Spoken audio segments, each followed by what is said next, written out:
First off, I'm sorry for the clickbait. I'm coming to you from sunny Florida, the land of eternal sunshine, gators in our backyards, and the most rock-solid real estate market in the universe. I'm Antonio Anselmi, the most trusted name in real estate, and today we're going to dive into the 7 undeniable reasons why the Florida real estate market is as safe as a sandcastle in low tide. So grab your sunscreen and let's get started.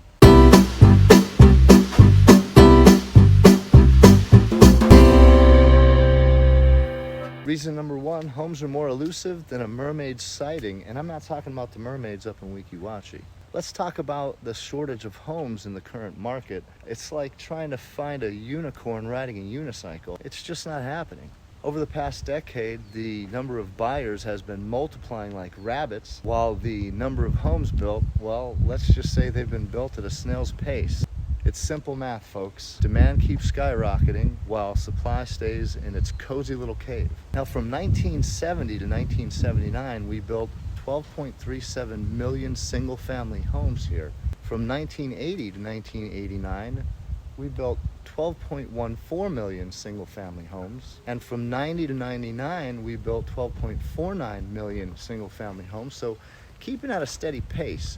And in 2000 to 2009, we built 14.56 million single-family homes. And then what happened? Bam, the bottom fell out. You used to be able to walk into a builder's office and have your pick of quick move-in homes. Now you're waiting 6, 7, 8, 9 months. So when the market fell off, builders were left holding the bag with thousands of newly constructed, some half-constructed homes. And it was a nightmare of epic proportions for home builders. Speaking of epic proportions, did I mention that the shortage of homes in Florida is reaching epic proportions? It's like a game of musical chairs, but with houses. Grab yours now, or you'll be left standing watching others claim a piece of the Sunshine State. From 2010 to 2019, we saw just 6.9 million single-family homes being built. Builders this time around learned from their mistakes, and they're not mass-producing homes, so most do have a wait period for the homes to be built. This is only exacerbating the problem. Certain suburbs are harder to get into others, and some seem impossible to get into. Now, if you've watched my previous videos, I've covered some of the various Tampa communities. Sunshine and affordability, pick one. Florida used to be the go-to place for affordable living, where you can bask in the sun without breaking the bank, but times they have changed. With the recent price boom, affordability has become a relic of the past. Single-family home prices were soaring faster than a seagull chasing a French fry, but don't worry, now they're finally flattened, right? If I had a magic 8-ball, all signs would probably point to no. As we see, home values are currently up 3.2% year over year in this market. It's a small price to pay for sunshine and the privilege of saying, I live where you vacation. But who needs financial stability when you can enjoy the warm embrace of palm tree and high mortgage rates? Of course, I'm only joking. You've seen my other video on the cost of living in Trinity. I touched on the cost of living in Tampa compared to a few other major cities. Spoiler alert, Tampa is much more affordable than most major cities out there. Florida overall is rated a 103.1 compared to the national average of 100, with Tampa just above Florida with a rating of 103.7, making Tampa one of the most affordable major cities in the country. Florida overall is ranked 21st for cost of living. Now, reason number 3, wealthy migrants. South Florida, the place where domestic and international wealth migration is as common as spotting a flamingo in your morning jog.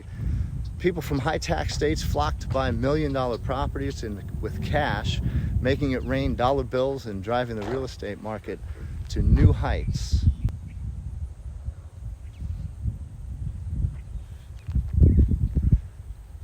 It's a delightful mix of cash transactions and sky-high migration rates. Who needs a functioning housing market when you have millionaires throwing wads of cash at properties like confetti? So I've seen a lot of home sellers selling their homes, their million-dollar homes in New York just like this, and then they're using that money to come down to Florida buying a smaller $150,000 condo. Even with the monthly condo fees, they're still paying less between taxes and fees from what they were paying up there in those northern states. So reason number 4, your market trends are more reliable than a Florida man's story. In the real estate business, knowledge is power, and no one knows the Florida market like a realtor with a capital R. So when Chief Economist Dr. Brad O'Connor speaks, we listen. Now, according to the latest reports, the market trends are rock steady, my friends. According to Dr. O'Connor, we should see the real estate market here in Florida return to a more traditional market, similar to 2018-2019, as supply and demand become more balanced. Now, I'm optimistic that by the end of this year, as long as we're not plunged into World War III, we should see interest rates come down to the mid-5s, which are still high compared to the 3% rates that we saw not too long ago. But in the mid-5s, they're still at historic lows.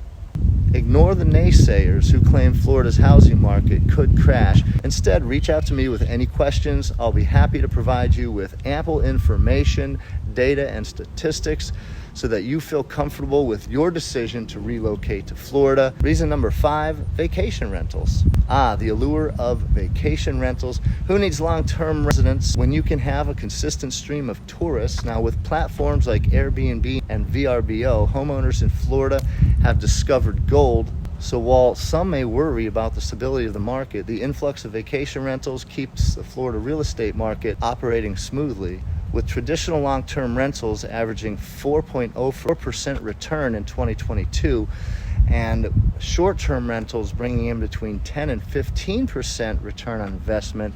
You'll see why investors are choosing short-term rentals over long-term rentals. Forget about the boring long-term rental agreements. Embrace the unpredictability of tourism and let your property become a hotspot for vacationers from around the world. Reason number 6, the Florida effect. Let's face it, Florida has that special something. It's like a magnet for people seeking a change of scenery, whether it's retirees looking for warm weather or young professionals searching for new opportunities. Tampa was rated number 1 for young professionals. The Florida effect is real, my friends. People are drawn to the state like seashells to the shore, especially with the current political environment in other states. You just can't beat the allure of being able to do what you want, whenever you want, and having an environment to do it 365 days a year. Sure, some may argue that rapid population growth can strain resources and put pressure on the housing market, but hey, who needs affordable housing when you can have the ever-expanding population and hot real estate market? Last but not least, let's talk about the power of eternal optimism, folks. Floridians have it in their DNA. Whether it's hurricanes, alligators, sinkholes, nothing can dampen our spirits, and that optimism extends to the real estate market. Even in the face of potential challenges, Floridians believe in the resilience and never-ending demand for their sunny slice of paradise. We know that we're the best state to live and play in. So even if the naysayers predict a market crash, us Floridians will be here basking in the sun, sipping our mojitos, and confidently riding the waves of the ever-stable real estate market. And there you have it, folks. 7 undeniable reasons why the Florida real estate market is not going to crash anytime soon. So next time someone tells you to be cautious, just remember, the Sunshine State shines brighter than any market crash. I'm Antonio Anselmi, the most trusted name in real estate. Thanks for watching. If you found this video insightful and engaging, hit the like and subscribe button and follow for more. I put a video or 2 or 3 or 4 out each week on the Florida real estate market and the local communities. If you're moving to Florida, then this channel is for you. Until next time, hug your kids, hug your family. Have a blessed day.